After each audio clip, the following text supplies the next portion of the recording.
tables of books that say, oh, bodies, here's books, you can buy them, oh, here, these are available for purchase, oh. And I don't know if this is good news or bad news, but I didn't steal those books. So critics have been responding really well to these little yap sessions. So I figured that's what we're going to do from here on out. We're just going to yap and spend time together, right? Every week we'll hang out, do some things, talk about books, and just have a jolly good... Let me put both my hands on the steering wheel, or one of my hands on the steering wheel, sorry. But we're going to have a jolly good time. So right now I am on my way to the TJ Maxx because we have like the little oil spray bottle.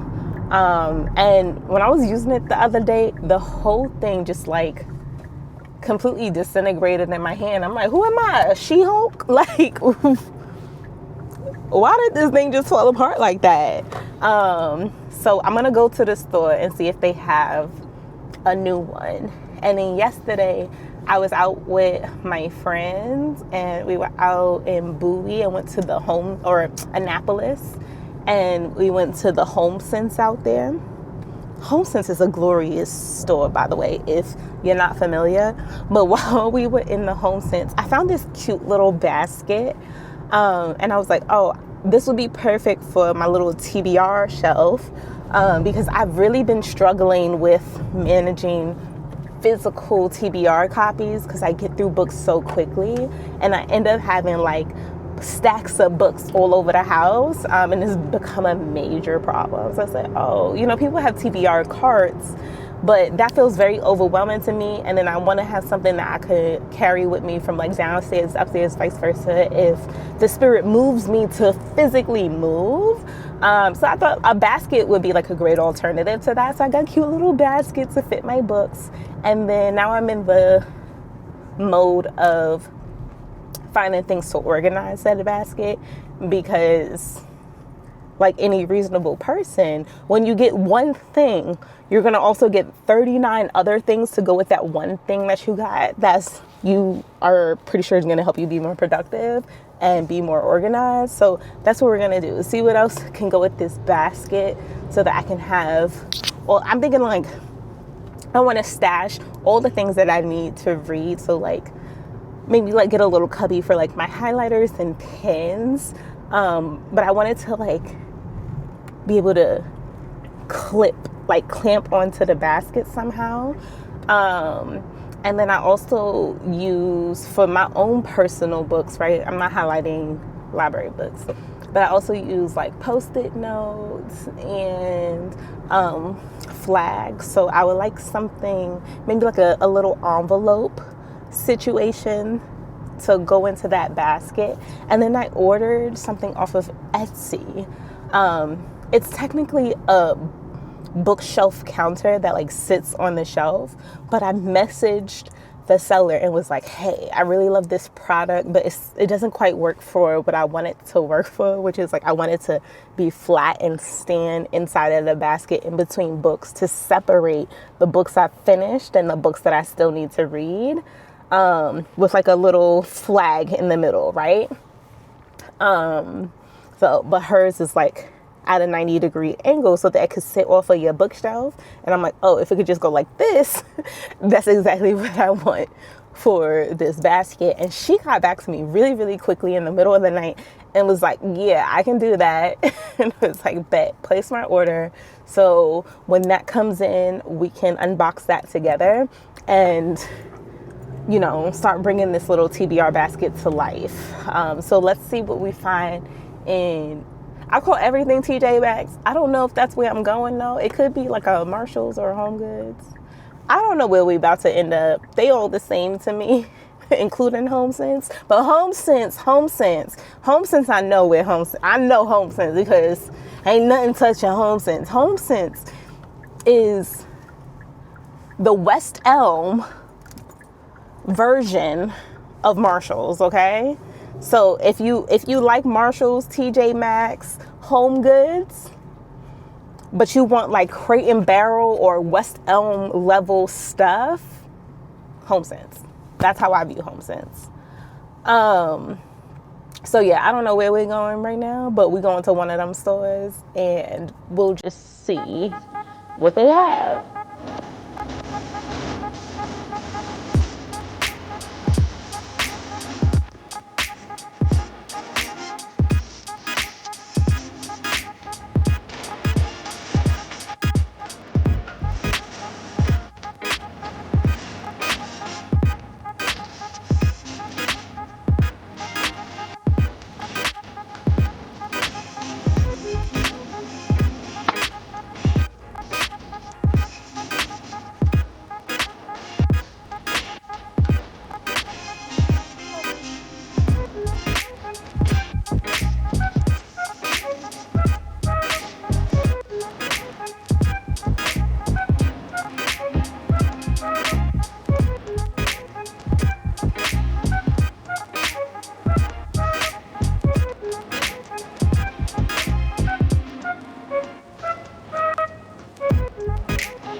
So this is the little basket that I got from Home Sense.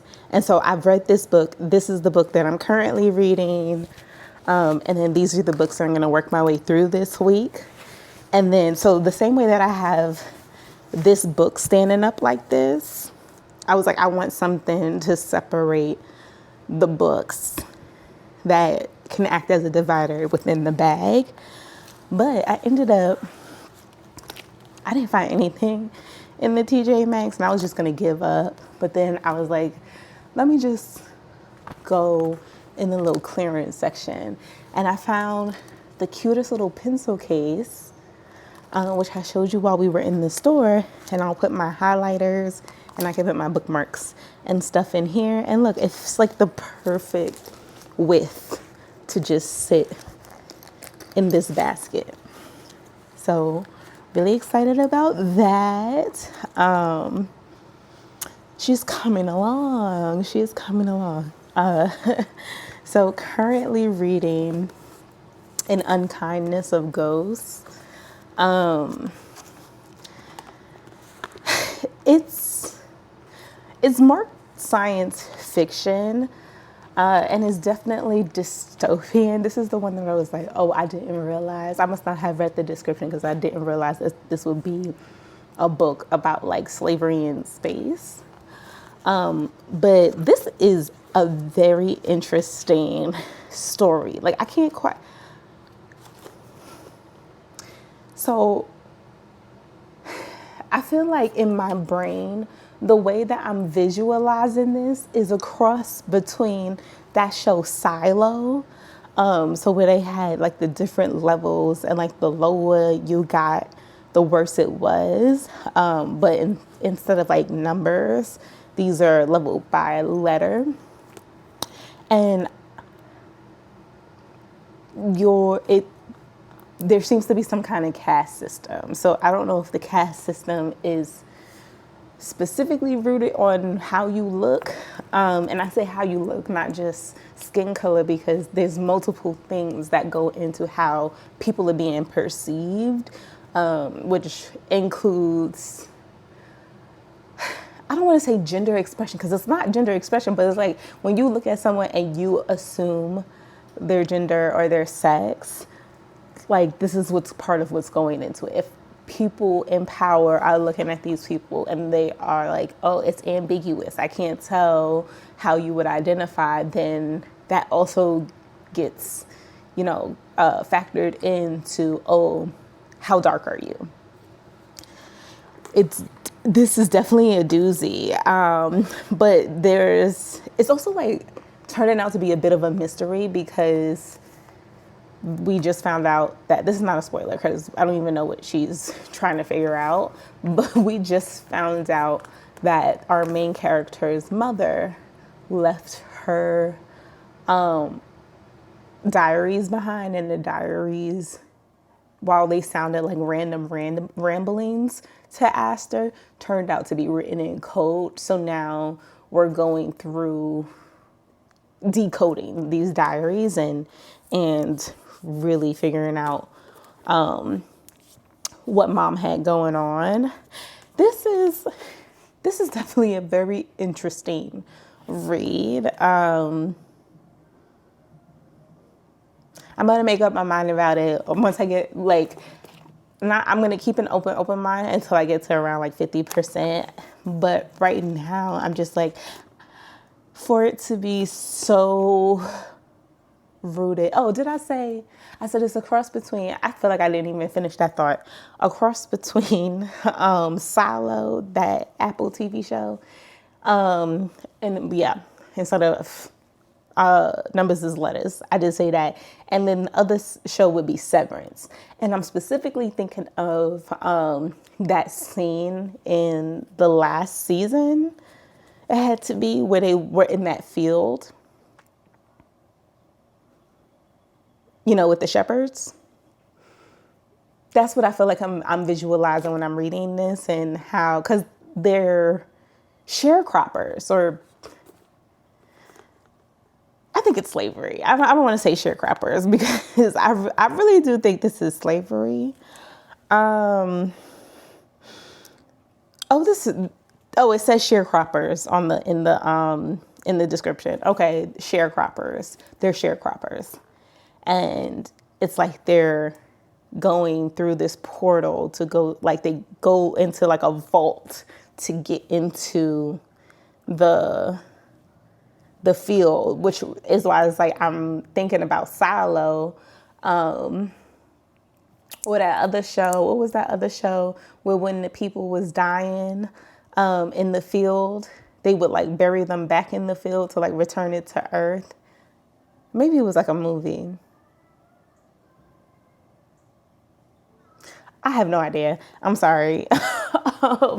But this is weird. We knew this was going to be weird because I was specifically reading this to do a roundup of weird Black girl literature. But this is weird.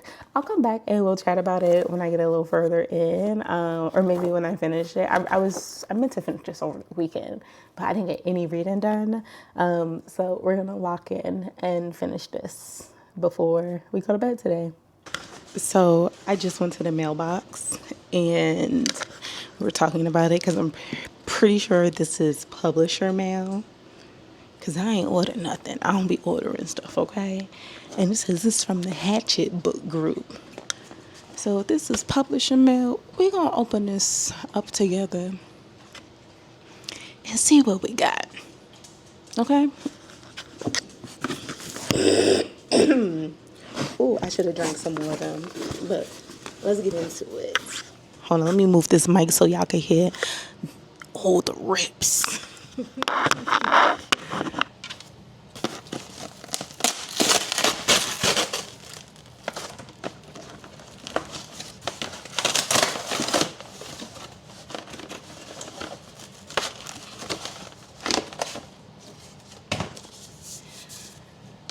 Okay, she's a hardcover. Here's the book, Sex in Public by Angela Jones, The Transformative Social Power of Our Erotic Lives. Oh, wow. Let's see. Let's read the description. There's a little letter on the inside from Seal Press. Dearest gentle reader, it says, Dear reader, we are pleased to send you a complimentary copy of Sex in Public by Stuart Angela Jones.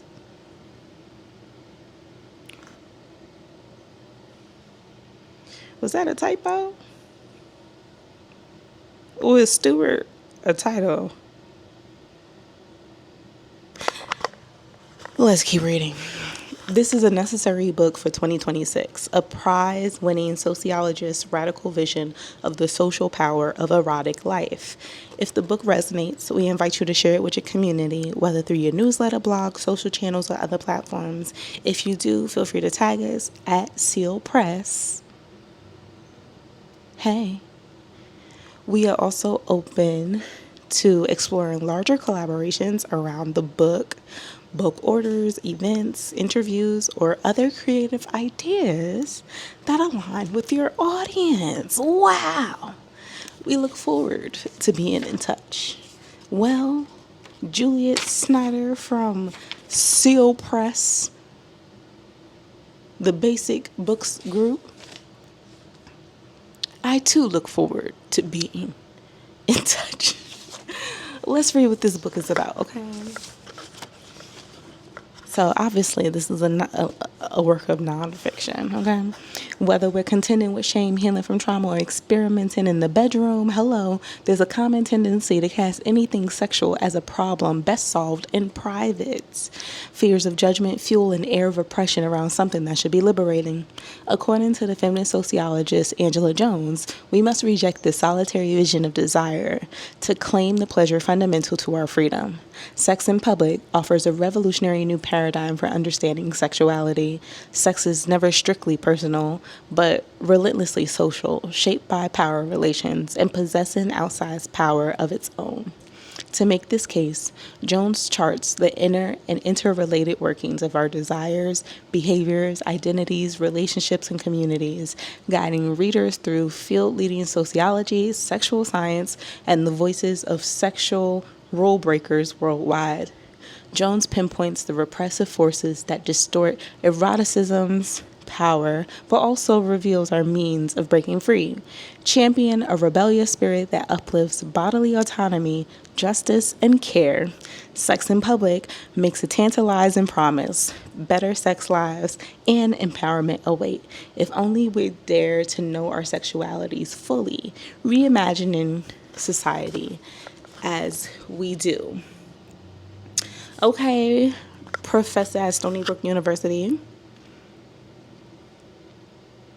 Pronouns, they, them.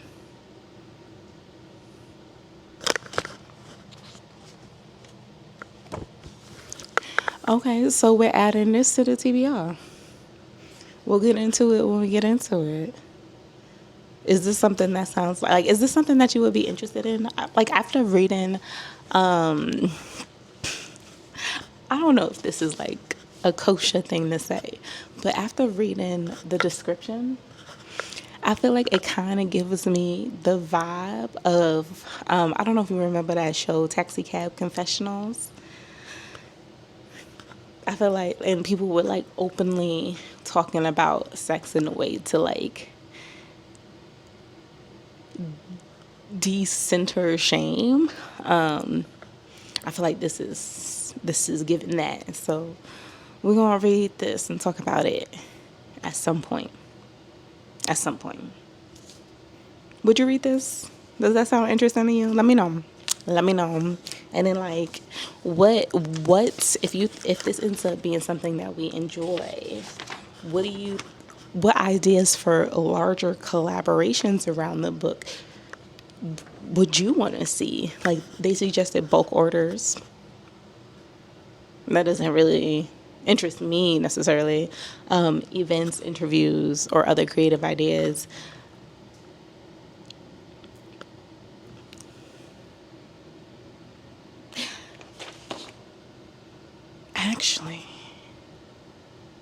I do have a creative idea, but I'm interested to see what kind of events around a book like this would you be interested in attending or participating in? Let me know. Drop it in the comments and we'll see. It could be fun. I feel like this could be fun. But let's see if we're aligned, and then I'll shoot my shot and slide back into the DMs of Seal Press, okay? Be like, run this event real quick, and we can participate. Let me know.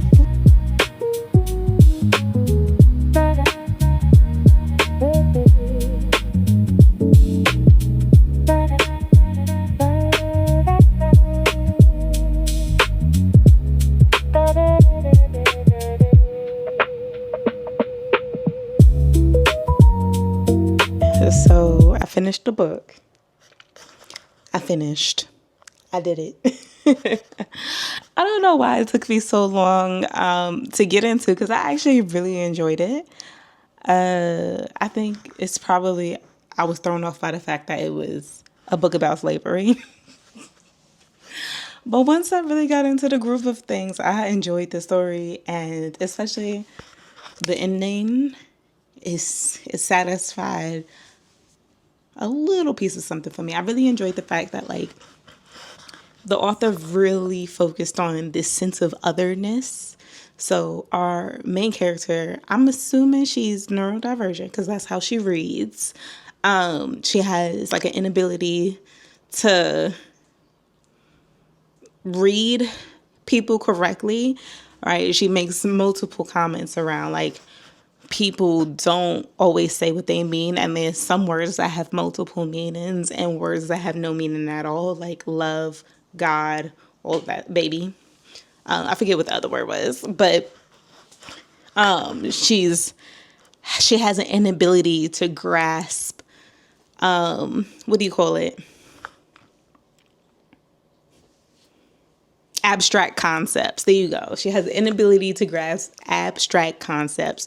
She also wasn't verbally communicative until a later age in her adolescent life. So she was labeled as like dumb, daft, and like stupid by her peers and some adults in her life. And what else is... She's very smart. She's like wicked smart, which I think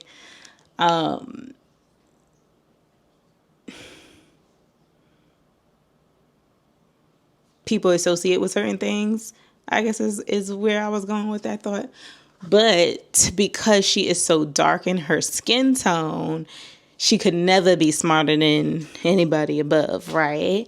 The one thing that I do wish I was able to like get from this novel was, I wish I could visualize what the ship actually it looks like. I got to the point where I understand that like a floor represents the letter, but it got into, maybe I was like 70% of the way through the book when I realized that the floor, like if you're on like the if you're on the G level, right, then you will have different wings. So you have like the green wing, the gorgeous wing, the G unit wing. I don't know. I thought I was gonna be able to come up with words that start with the letter G a little bit more quickly, which is why I chose that letter to begin with, and here I am stuck. But basically, all I'm trying to say is there are different sections on each floor, and the section name starts with the letter of that floor, right? That's all I'm saying. I do wish we were just able to like visually see what it looks like, even if it was like a little map or something on the front, because I was struggling to visualize that for myself. But ooh, this was a little violent, but there was a little bit of a reparation type lick back in it to get you avenged, I guess is the word I'm going to look for. I don't know. I enjoyed it. This also, like, there was a lot of commentary on like sexuality in terms of gender, not gender queerness, but engaging in relations with same sex partners that I found to be wildly interesting. And I think that I found it to be so interesting because this whole novel is really just a mirror for America just in space. And maybe that's why it took me so long to get through, because I'm tired of this rock, okay? You know that song, Earth is ghetto, I wanna leave on Earth is ghetto,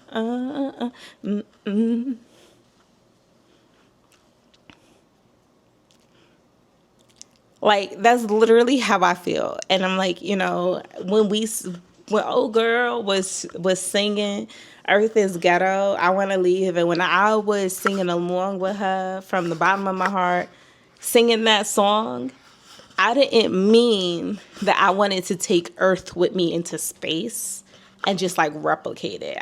I meant like I truly want to leave and go find something new somewhere else away from these people. Okay? So it was a little too nonfiction for me, which is why it probably took me 3 days to read. Here we are. I think, let me go get my book basket so I can look to see what book I'm about to crack open next. Like some crab legs, okay?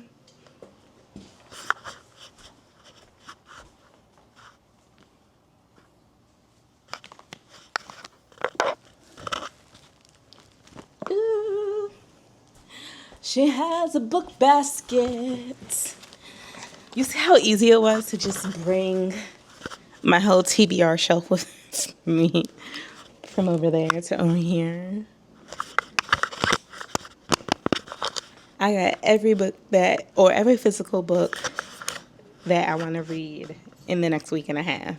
I'm going to say week and a half because there are some digital books that I need to read, including I'm editing I'm editing a book for proofreading a book. I shouldn't say editing. That sounds real fancy. I'm proofreading a book for an indie author currently at the moment. And I'm super behind because I meant to get it back to her last night. But I don't know what happened over the weekend. I maybe it was like the picnic. Maybe I just got so drained from the sun that I was just no good. I didn't read anything. Well, I read Last Chance Live, but I be reading 3 books on the weekend. So to only have completed 1 book feels like I didn't read anything at all. So I'm going to finish that. But I think the next thing that I'm going to get into is Where There Be Monsters. So the description, oh my God, this light is so bright. Y'all can still see me if I take it off. Y'all can see me all right. I'm gonna take, because my eyes are hurting, child. I said, I didn't want the video to be dark, but at the risk of burning my retinas, oh my goodness.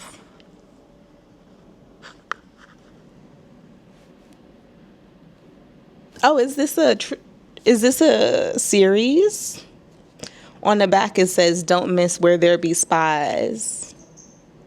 Okay, but the description of this here book is 11-year-old Glory Brown is desperate for adventure far from her family's quaint, quiet life at the Light Inn. Generations of Browns have been stewards of this humble hotel, which acts as a sanctuary in the stretch of monster-filled land called the Seam. But Glory wants nothing more than to learn how to use her moxie, a special magic only kids have, and to train as a spheronaut, like her mother, exploring and documenting the perilous depths of the outer sphere. When a mysterious boy named Marcus appears one day on a top-secret mission for the Parliamentarium, the school for aspiring spheronauts. Woo, this is a tough word to be trying to say. Glory packs up her beloved books and sets off on her books. Come on. She's a bookish. Okay. Oh, wait. Let me finish reading this. I'm so sorry. What was that? She packed up her beloved books, come on, reader, and sets off on a once-in-a-lifetime journey that will shuttle her across time and space and reveal new dangers lurking in the worlds beyond the scene. There's mischief afoot that threaten the balance between the worlds, their magic and their monsters, and it's up to Glory to find a solution before it's too late. There's an element of this that I feel like reminds me of Pet by Kweke Emezi. I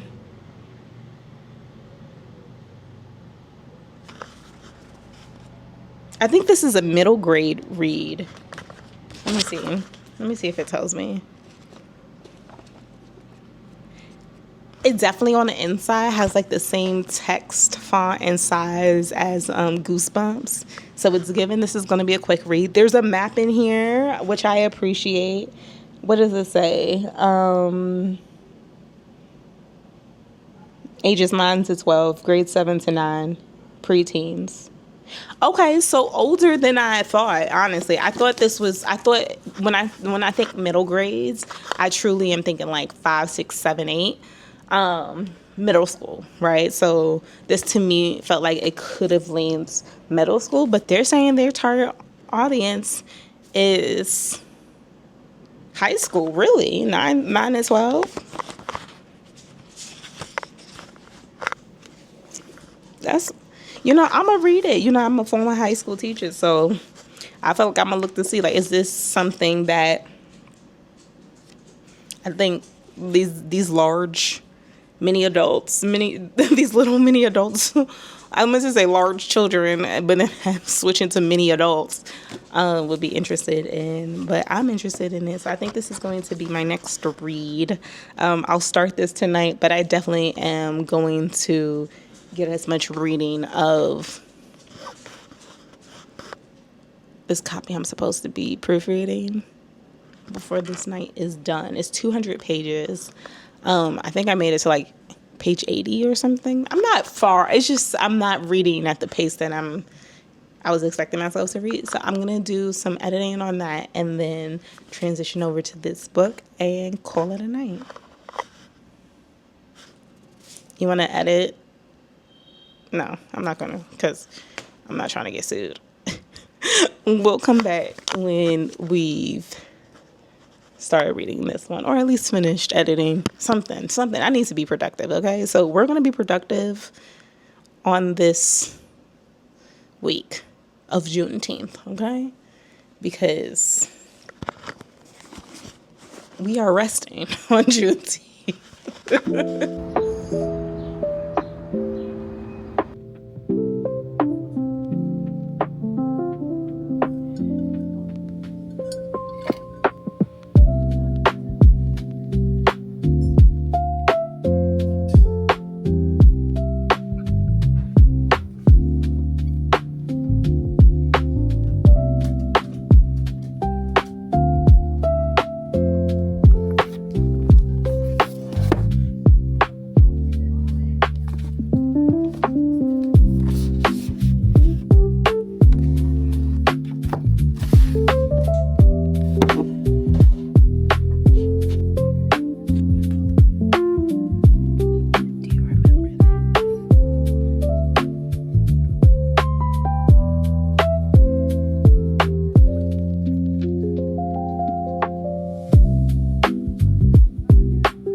So we're running errands right now.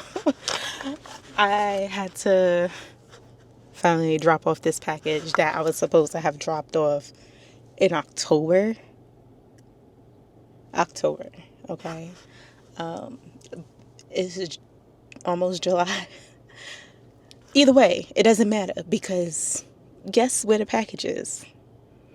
The post office. So as long as it got done, right? But while I was over here, I always forget that I want to check out this thrift store because it's usually closed, and I just saw that it was open. I was like, yeah, let's go inside. obviously we're gonna check out their book section. They didn't really have, they didn't have anything that I wanted. But they had a good some good selections for like people who read white authored books. So they had that signed copy of that one book, which I thought was good. It looked like a brand new book. Nothing about the pages showed any signs of usage. It's signed by the author, and their paperbacks are 50 cents each. Can't beat that with a stick.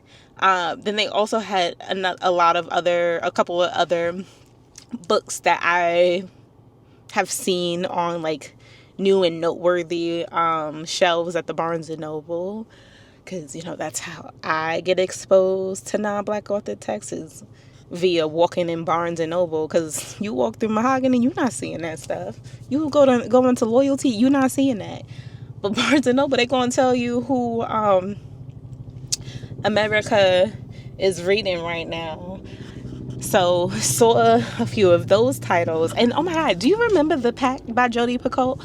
I have like this distinct memory of it from childhood. I used to read Jodi Picoult down. I feel like I'm a reader who graduated from Judy Blume to Jodi Picoult. Trauma. And I read the synopsis on the book because I was like, I'm remembering this correctly, right? I absolutely remember that story. Do y'all remember that story? The Pact. Oh my God. And it just helps me realize, like, I'm reading the stories I need to read, okay? But we're going to go to the library now and return these two books since we've read them, and pick up the books that are ready to be picked up. I need to manage how I'm requesting books because these holes just keep coming available, and I'm trying to get through it, but where do we leave off? Where There Be Monsters. So it is a 2-part series. I finished Where There Be Monsters. What's it called? The Outer Sphere. The duology is called The Outer Sphere. And Where There Be Monsters, book 1, Where There Be Secrets, book 2. I enjoyed that book so much. It kind of gave me, I don't know if you've ever watched Amphibia on Disney Plus, but that is an animated series that I recommend to everyone. Like, you got to get through the first couple seasons because it's real kiddie, and it feels like, why am I watching this? I'm 34 years old. Why am I watching this? But then it takes a turn, right? It just goes, and all of a sudden you're launched into all of these like high level of emotion situations, and you want to talk about coming of age. Amphibia is a coming of age story, and I will never get over the fact that Miss London Tisdale, she voices the main character, okay? London Tisdale had me in tears, okay? That show wrecked me. Forget Steven Universe. I mean, I love Steven Universe. The score, the animation is all beautiful. But Steven Universe did not make me cry. Shout out to Rebecca Sugar. Steven Universe did not make me cry the way Amphibia made me cry. And I'm not saying Where There Be Monsters made me cry, but there's a lot of mischief and mystery and high stakes thrills, and there's a coming of age story, and the main character, she's neurodivergent, so like she's very, very different, and people notice that she's different, and those differences aren't always accepted by people. And then there's also like, the coming of age. This is an 11-year-old character, so friendship groups and defining family and found family and where do you feel safe. I love that messaging in there. But this makes me also settle into the fact that I think this is middle grades. This is a middle grades book, not a high school audience book, where I think everyone should read it. The target audience is actually middle grade. And I say that because I truly believe Amphibia is for middle grade, kid age range, right? I think of a 10, 11, 12-year-old watching Amphibia and really like sinking their teeth and taking away those lessons and really being able to relate to the characters in that show. And I feel that way about this book, Where There Be Monsters. I could see a lot of middle grade students currently seeing themselves reflected in that story. And I really appreciated the fact that the moral of the story is adults need to protect children, period. And adults aren't doing enough protection of children. And so children are in danger. And I think that that's true. Period. That's the reality that we live in. But we're about to go pick up these books from the library. Let's see if we can find parking because it's kind of late.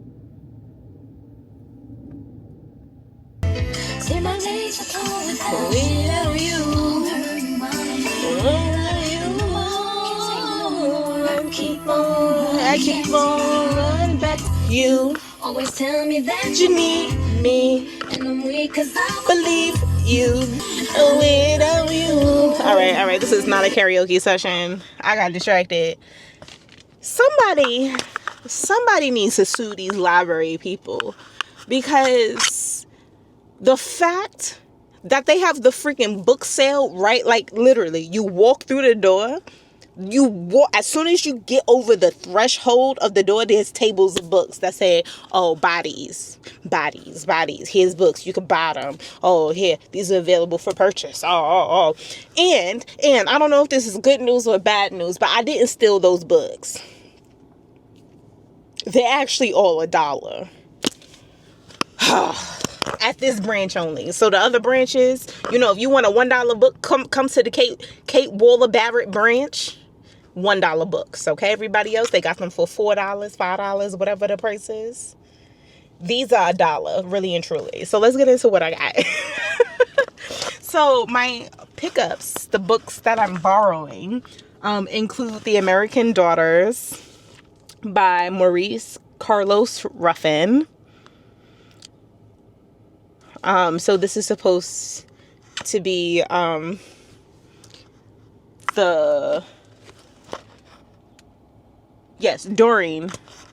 during slavery. So like we're looking at the start of the Civil War. So daughters of the Confederate Army, daughter of Revolution. Them racist white girls, whatever that name is, circa that. Now you have The American Daughters, and these are the black women. And then I also got Last First Kiss by Julian Winters. So this one is a romance featuring two male main characters. So happy Pride Month. Kind of in the same vein, because we in a car, but kind of in the same vein as whatchamacallit, what was that book that we just read? Sparks Fly, when Shorty was trying to get cracked wide open, is this. But we gotta see if he trying to get cracked. We gonna see how spicy just gets, but that's that. And then we're gonna move on to the $5 that I spent. So from the nonfiction-ish section, I picked up Jamaican Song and Story by Walter Jekyll. It's all rooted in African folklore, which informs folklore in Jamaica. And so there's score and songs. You see, okay, here you go. You can see the score. And then just general, what do you call them? Folk tales, right? So like Hansel and Gretel, but like African. So I got this so that I could read it. It says the trickster hero is a familiar character in folklore, and Jamaica's national folk hero is Anansi. an animal trickster noted for his unmitigated greed, treachery, and cruelty. A magic spider with a speech defect, Anansi is the perfect picaresque rogue. Sometimes I be feeling illiterate. He is sneaky, lazy, dishonest, and totally without remorse, yet his geniality endears him to friend and foe alike. So I was like, oh, maybe this will help me to learn a little bit more about Jamaica. And then I love seeing what stories translate across the diaspora, you know.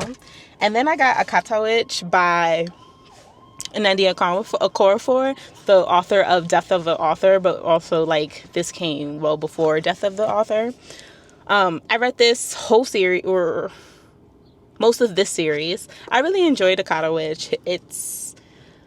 I know that some people say like she's problematic in this space, and maybe I shouldn't be talking about her specifically during Pride Month, but I'm telling you, I got this book, okay? You could look her up and see if you want to form your own opinions about her. I hope I enjoyed this book. I wanted it on my shelf. It was $1. Well, speaking of books that I enjoyed, I love Long Way Down by Jason Reynolds. I was telling y'all the 24 seconds from now. I was exposed to him at first via this. And this is basically like a kind of like autobiography almost, because Jason Reynolds, I don't know if you're familiar with the Governor Westmore. Shout out to Governor Westmore out in Maryland. But Governor Westmore has a self-authored book called The Other Westmore, and it details his life in growing up in Baltimore, and just like his trajectory, which didn't even include his now mayorship, whatever that word is, right? But not too far, just in like a neighborhood or two over, there was another person also called Westmore, and they're the same age. And so it brings in this idea of like nature versus nurture. When given the same exact opportunities, what would happen, right?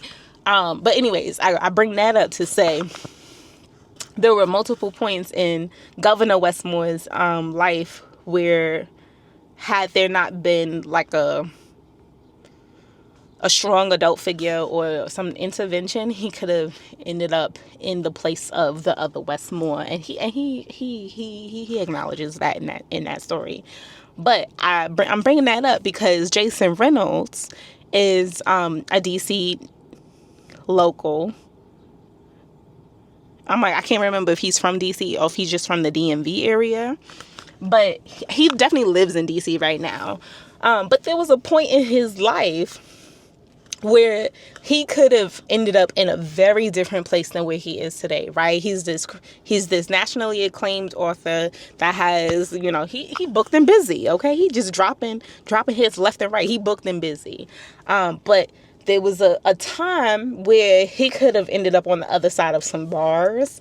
And this story documents that stream of consciousness where he was going through, making this very heavy decision of like taking somebody else's life, right? And I really appreciated this book is very much written in verse. I had never read anything like this before because it's truly in verse.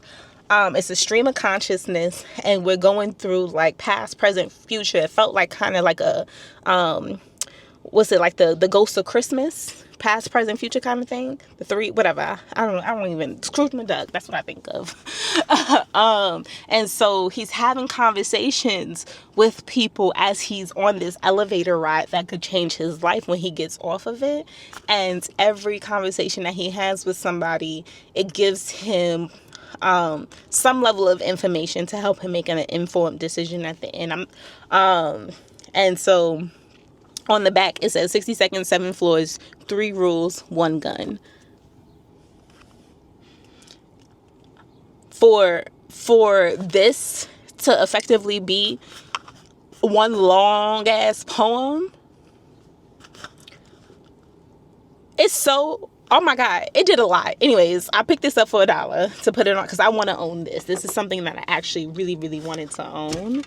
So got that. I can't remember if I spoke to y'all about this, but I did read The Black Flamingo. I had borrowed it from the library. This one is also written in verse. Ugh. This one is also written in verse, but it's more like traditional written in verse, not like a long way down. I really enjoyed this. This one is a 5-star read for me. I think that the author just did such a beautiful job when it came to like paying respect and pointing out like, okay, what I'm gonna say is I didn't go in expecting to read about or learn about drag history or ballroom culture or any of that, right? Like, but this is a really good history lesson of like, oh, and now let's explore how, you know, drag and ball culture was even created and what does it mean. I like the fact that this main character, it's like very solid in his sexuality because like he's like, how I express my gender and sexuality ain't none of your business and I'm doing it because I want to do, like, I'm literally expressing what's up. But he's also grappling with, this is a biracial character. So he's not just quite Jamaican enough. He's not quite, what is it? Greek or something. I forget what the other one is, but there was a lot of different things going on in here. So I said, I would add that to my shelf, no problem. I really love that book, and I love book trophies. And then I picked this one up. I almost missed it because, you know, I only pick up the Black author books. But I saw Hyperion. I didn't even see the title.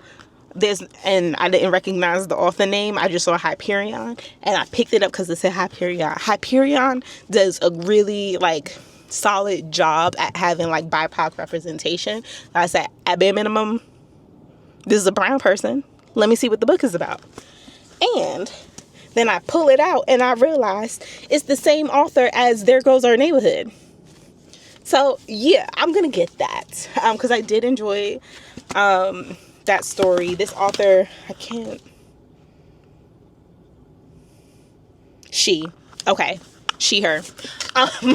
This author writes a lot about gentrification and like changing landscapes and race relations as it relates to like, a lot of people don't think about gentrification as a violent act. And I think that this author does like a pretty bang up job when it comes to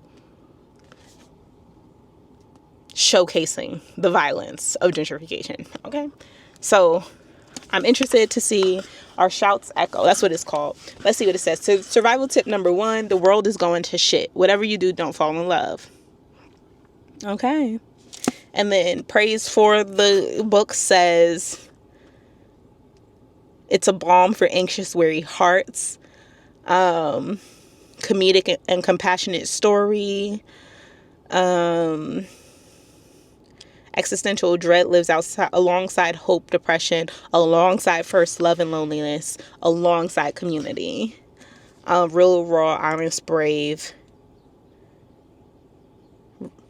Deeply moving romance through illustrations, vignettes, and survival guides. Oh, okay. I can see that survival guide thing because survival tip number 1, right? So, I didn't even see, and this is why I feel like as a teacher, I always did like pre-reading activities with my students, but as an adult, especially as an adult who is no longer in the classroom, I don't do enough pre-reading activities to activate my own curiosity for books. But I love the fact that this is like, it's giving, I don't know how old everybody is that's watching this. But, you know, back in my day. No, but when I was in middle school, early high school, I don't know if y'all remember, this is like circa, 2006, 2005, 2006, 2007. I don't know if y'all remember like those little books that were being published, like TTYL, LOL, like, and they were written in text form, and it was during the surge of That little book phenomenon, I guess we're gonna call it. But this just brings me back to that. Like, look at this. This is, it's given like Ned's Declassified. You all remember that show? I've already dated like Ned's Declassified, Zoe 101. If you are that years old, that many years old, I feel like this book, just visually, is giving that vibe. So I'm excited to get into this. I won't be adding this. Let's be real. I am gonna put it in my TBR basket. I just be overwhelming myself because I actually really want to read that. I like the way it looks, and it looks like it's gonna be fast to read. So we're gonna read that. But I also am now at the point where I think this is like a 45-minute video, maybe an hour. So I don't want to do too much. We closed out books. We don't have anything pending, so I'll leave it that way, and we'll start talking about more books in a subsequent video. So make sure you come back, friend, okay? Because all we're doing is yapping and running Bookish errands together, and that's what we're gonna do. And unless we're doing like roundup videos, I think that I'll release some like thematic videos every once in a while, and I'll let you know when it's coming, and I'll remind you that it happens. But for the most part, we just like this, friend. We're gonna be talking, we're gonna be reading, and you just let me know what am I reading that you have read, and what should I be adding to my little basket now that I got a basket. What should I put on hold at the library and add to that basket, y'all? Tell me what we reading and what kind of mood are we in. Yap back, okay? And I'm not gonna do the drop a thing in the comments, because if we know we just having a conversation, all you gotta do is like, comment, and subscribe. Maybe turn on the post notifications so you know when I'm uploading, because I don't even know when I'm uploading at this point. But we gonna do it regularly and often, okay? Hello. But that's all I have for now. We're gonna close out and see each other again in a few days. You ready? You ready? All right, friend. That's all I got. Love you. Bye.